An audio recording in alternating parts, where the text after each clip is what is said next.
नमस्कार दोस्तों, स्वागत है आपका अपना YouTube channel engineering diploma book पर।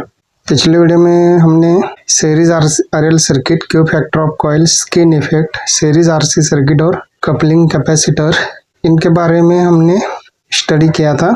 अभी RLC circuit, series RLC circuit, इसके बारे में हम इस वीडियो में सीखने वाले हैं।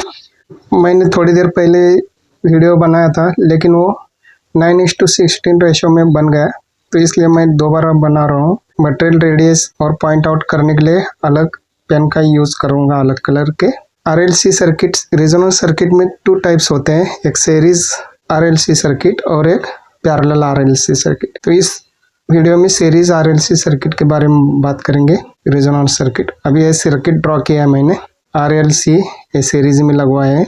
फिर अप्लाइड वोल्टेज अप्लाई किया उसके अक्रॉस, कॉम्बिनेशन के अक्रॉस आई करंट फ्लो होगा सर्किट में से। Phi R is equal to voltage drop across R, phi R is equal to I R, और वो इन फेज रहता है करंट के। Phi L is equal to I X L, वो I से लीड करता है बाय 90 डिग्री से। और V C is equal to I X C, तो ये आई से लैग करेगा बाय 90 डिग्री से। तो टोटल जो फेज डिफरेंस है वो 180 डिग्रीज का है फी एल और फी सी के बीच में, यानी कि वो direct opposition to each other है। अभी इसमें 3 केस देखेंगे। फ्रीक्वेंसी राइजेस, यानी कि अप्लाइड वोल्टेज की फ्रीक्वेंसी इंक्रीज किया तो, अप्लाइड वोल्टेज की फ्रीक्वेंसी डिक्रीज किया तो, और frequency is equal to applied frequency, voltage frequency is equal to resonance frequency. अभी ये कंडीशन हम बाद में देखेंगे। पहले अगर इंक्रीज किया है अप्लाइड वोल्टेज के फ्रीक्वेंसी इंक्रीज किया तो XL is greater than XC होगा, यानी कि इंडक्टिव रिएक्टेंस से कैपेसिटिव रिएक्टेंस के से ज़्यादा होगा। तो इसी कारण वोल्टेज ड्रॉप अक्रॉस एल, ये वोल्टेज ड्रॉप अक्रॉस सी से ज़्यादा होगा, V L is greater than V C. और नेट रिएक्टेंस जो होगा वो इंडक्टिव होगा, क्योंकि XL is greater than XC है। इसलिए इस केस में we Leeds, voltage leads current by 90 degrees रहेगा, इंडक्टिव रहेगा। और अगर फ्रीक्वेंसी डिक्रीज किया तो उस कंडीशन में एक्स सी एक ग्रेटर देन एक्सएल होगा, यानी कि कैपेसिटिव रिएक्टेंस से इंडक्टिव रिएक्टेंस से ज़्यादा होगा। और इसके कारण voltage drop across C, V C is greater than V L रहेगा। तो नेट रिएक्टेंस जो रहेगा वो कैपेसिटिव रहेगा, क्योंकि X C is greater than X L है, तो इसलिए नेट रिएक्टेंस जो है सर्किट को कैपेसिटिव रहेगा। और इसके कारण करंट वोल्टेज से लीड करेगा 90 डिग्री से, और यहाँ वोल्टेज लीड करेगा करंट से 90 डिग्री से। ये वोल्टेज ट्रायंगल है और ये इम्पीडेंस ट्रायंगल है। तो वोल्टेज ट्रायंगल में समझो ए पॉइंट लिया और ए बी, ए डी, तो ये ए डी की जो ये होता है, यहाँ माइनस एक्स सी रहता है, माइनस वी सी, सॉरी, और यहाँ माइनस एक्स सी। मैंने माइनस किस लिए होता है ये मैंने पिछले वीडियो में बताया था। तो इसकी ए डी की वैल्यू होती है फी एल माइनस फी सी। इसमें एक केस लिया है फ्रीक्वेंसी इंक्रीज फ्रीक्वेंसी, तो वी एल माइनस वी सी रहेगा इसकी वैल्यू। वी आर तो आई के इन फेज है और resultant voltage V. Similarly X R, X L minus X C, और ये Z impedance of the circuit. ये वोल्टेज ट्रायंगल और इम्पिडेंस ट्रायंगल है। ए डी, जैसा कि यहाँ पे मैंने ए और डी के पॉइंट है, ये कितना है, V L minus V C. तो similarly V L minus V C, यानी कि V L I X L minus V C, I X C, I common is equal to I into bracket X L minus X C is equal to I X. X की value X L minus X C, taking X L minus X C is equal to X. तो resultant voltage phi आता है square root of I R square plus I X L square minus I X C square, I common निकाला, is equal to I square root of R square X L minus X C, यानी कि X square plus X square. तो phi की value is equal to I square root of R square plus X square is equal to I Z, जहाँ Z है R square plus X square है। और phi is equal to I Z, यानी कि I is equal to phi upon Z. Z ये कि impedance of the circuit है। Resonance in RL circuit, यहाँ पे आरएल सर्किट में अगर वेरिएबल फ्रीक्वेंसी अप्लाई किया सर्किट को, voltage applied at various frequency, यानी कि वेरिएबल फ्रीक्वेंसी अप्लाई किया, तो अलग अलग इम्पीडेंस, अलग अलग फ्रीक्वेंसी को एनकाउंटर करेगा ये सर्किट, आरएल सर्किट। तो अगर फ्रीक्वेंसी बढ़ाया तो एक्सएल की वैल्यू ए ज़्यादा होती है, इंक्रीज होती है, और एक्स की वैल्यू डिक्रीज होती है। ये एक्सएल इंक्रीज होगा और एक्सी डिक्रीज होगा। एक सर्टेन फ्रीक्वेंसी को XL is equal to XC होता है, यानी कि सर्टेन फ्रीक्वेंसी को एक्सएल बढ़ते बढ़ते जाएगा, एक्सी कम कम होते जाएगा और दोनों की वैल्यू मैच होगी एट सर्टेन फ्रीक्वेंसी। इस सर्टेन फ्रीक्वेंसी को कहते हैं रेजोनेंस फ्रीक्वेंसी, जहाँ पे X L is equal to XC होता है। और ये रेजोनेंस फ्रीक्वेंसी, इस रेजोनेंस फ्रीक्वेंसी को एट रेजोनेंस फ्रीक्वेंसी को F0 को जेड की वैल्यू है ए आर जितनी होती है जो कि लोएस्ट होती है, क्योंकि एक्स की वैल्यू 0 होती है। X L is equal to X C होने के कारण एक्स की वैल्यू 0 होती है, तो जेड की वैल्यू बचती है आर, जो कि मिनिमम लोएस्ट रहती है, सबसे कम रहती है। तो इसके कारण सर्किट में से करंट फ्लो होने वाला, और सर्किट है जो है प्योरली रेजिस्टिव सर्किट की तरह बिहेव करता है, यानी कि सर्किट प्योरली रेजिस्टिव सर्किट होता है, जिसके कारण आर की वैल्यू लोएस्ट होने के कारण करंट में फ्लो होने वाला सर्किट में से वो मैक्सिमम करंट फ्लो होता है। और I max is equal to V upon R minimum, यानी कि जेड मिनिमम। रेजिस्टेंस लोएस्ट होने के कारण मैक्सिमम करंट फ्लो होता है, और ये जो करंट फ्लो होने वाला सर्किट में से वो फी अप्लाइड वोल्टेज के इन फेज में रहता है। पावर फैक्टर यूनिट होता है, क्योंकि यूनिट पावर फैक्टर की फार्मूला है आर अपन जेड, जेड की वैल्यू भी आर होती है, तो आर अपन आर 1 होता है। पावर फैक्टर जिसकी पावर फैक्टर यूनिटी होती है 1 होती है। और वोल्टेज अक्रॉस एल और वोल्टेज अक्रॉस सी ए मैक्सिमम और इक्वल इन मैग्नीट्यूड होते हैं, लेकिन वो एक दूसरे के ऑपोजिट होने के कारण कैंसिल आउट होती है at XC XL is equal to XC, यानी कि as at resonance frequency. Resonance frequency को XL is equal to XC ये कंडीशन से हम रेजोनेंस फ्रीक्वेंसी F0 की वैल्यू निकाल सकते हैं। एट रेजोनेंस फ्रीक्वेंसी को XL is equal to XC होता है, तो 2 pi F nought L is equal to XL की वैल्यू पुट करेंगे और एक्सी की वैल्यू पुट करेंगे। 2 pi F nought L is equal to 1/2 pi F nought C, यानी कि F nought is equal to 1/2 pi square root L C is equal to 0.159 to 1/2 pi की value आती है 0.159 upon square root of L C is nearly about 0.16 divided by square root of LC। तो ये resonance frequency F not निकालने का ये formula है। इस फार्मूले से देखा जाए तो एफ नॉट ये जो है एल और सी की वैल्यूज पर डिपेंड रहती है, यानी कि इनके प्रोडक्ट्स एक्चुअली इनके प्रोडक्ट वैल्यू पर डिपेंड रहती है। रेजोनेंस फ्रीक्वेंसी डिटरमाइन करने में आर की वैल्यू यानी कि उसका कुछ रोल नहीं होता, आइदर एल की वैल्यू चेंज करके या फिर सी की वैल्यू चेंज करके, जो कि मोर कॉमन रहता है, यानी कि ज़्यादातर almost in all circuit C की वैल्यू चेंज की जाती है, तो उससे हम रेजोनेंस फ्रीक्वेंसी निकाल सकते हैं। अभी ये जो रेजोनेंस सर्किट है इसमें वोल्टेज अप्लाइड वोल्टेज की फ्रीक्वेंसी इंक्रीज की थी, तो यहाँ से वेरिएबल फ्रीक्वेंसी अप्लाई किया था सोर्स से, ये सोर्स मान के चलेंगे और ये सर्किट को, और एज्यूम किया था कि एल और सी की वैल्यू कांस्टेंट या फिक्स है। लेकिन ये रेजोनेंस के कंसेप्ट को समझाने के लिए मैंने अभी जो बताया वो समझाने के लिए है। एक्चुअली में ट्यूनिंग में क्या होता है, ट्यूनिंग में सी की वैल्यू चेंज की जाती है, जैसे कि रेजोनेंस फ्रीक्वेंसी डिटरमाइन करने में एल या सी की वैल्यू चेंज करनी पड़ती है, और या जो वेरिएबल फ्रीक्वेंसी सिग्नल्स रहते हैं वो ऑलरेडी प्रेजेंट रहते हैं। सोर्स को एंटेना रहता है, सोर्स एज ए एंटेना रहता है, और वहाँ अलग अलग सिग्नल्स के वेरिएबल फ्रीक्वेंसी प्रेजेंट रहते हैं। तो ए सी की वैल्यू चेंज करके X L is equal to X C किया जाता है, और उससे जो मैच होने वाली फ्रीक्वेंसी है वो पिक किया जाता है इस सर्किट के द्वारा।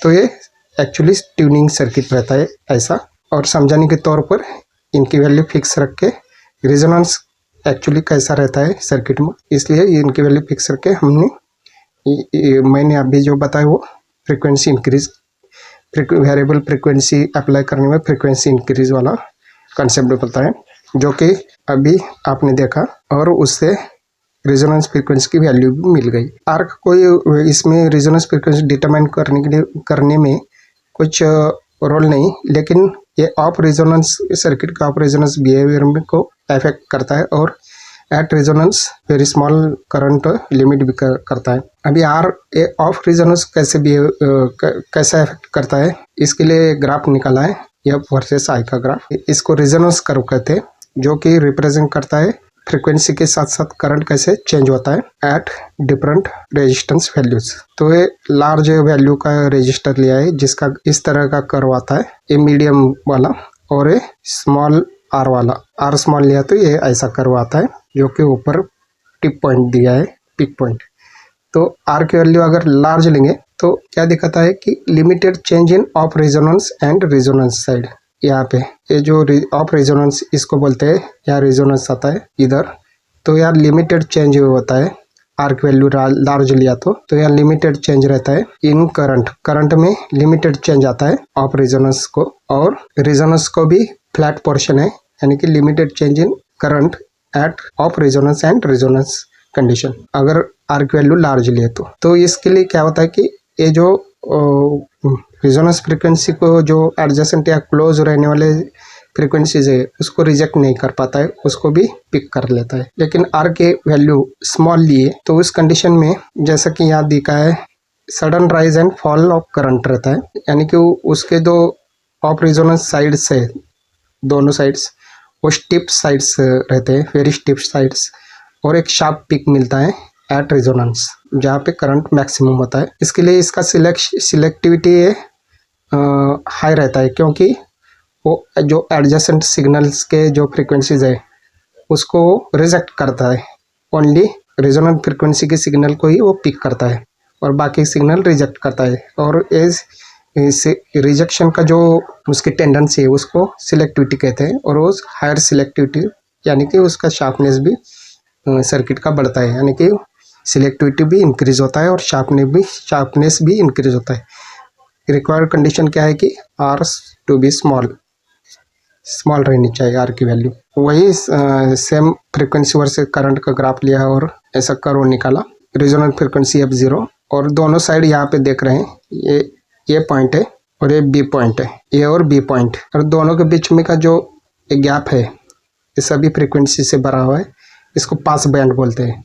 पास बैंड यानी कि बैंडविड्थ, उसको ही बैंडविड्थ कहते हैं, उसको ही पास बैंड कहते हैं। और ये बैंडविड्थ इज नथिंग बट क्या रहता है कि बैंड ऑफ फ्रीक्वेंसी रहता है जो कि ए और बी दोनों पॉइंट के बीच में लाई होता है, दोनों पॉइंट के बीच में रहते हैं। और ए और बी ए पॉइंट्स क्या है कि ये हाफ पावर पॉइंट्स है, जहाँ पे आई मैक्स यानी कि रेजोनेंट फ्रीक्वेंसी को पावर मैक्सिमम रहती है, उसके हाफ पावर यहाँ दोनों पॉइंट्स में रहती है, पॉइंट्स पर रहते हैं ए और बी पर। और साथ ही साथ दोनों पॉइंट्स पर जो मैक्सिमम करंट रेजोनेंस फ्रीक्वेंसी में रहता है उसका मैक्सिमम करंट को 1/√2 इतना करंट इस पॉइंट्स पर रहता है, ए और बी पॉइंट्स पर, यानी कि 0.707 मैक्सिमम करंट के इतना करंट रहता है, यानी कि 70.7% इतना करंट ये दोनों पॉइंट्स पर मिलता है, ए और बी पॉइंट्स पर, यानी कि करंट भी 70.7% मिलता है और पावर भी हाफ रहती है।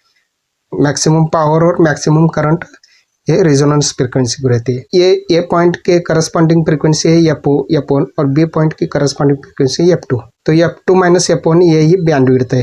तो F1 ये लोअर कट ऑफ फ्रीक्वेंसी माना जाता है और F2 is upper cut off frequency माना जाता है, और F0 ये रेजोनेंस फ्रीक्वेंसी, ये हाफ पावर फ्रीक्वेंसीज रहते हैं F1 और F2, जबकि F0 को फुल पावर रहती है। बैंडविड्थ इसको डेल्टा एफ से डिनोट करते हैं, is equal to F2 minus F1।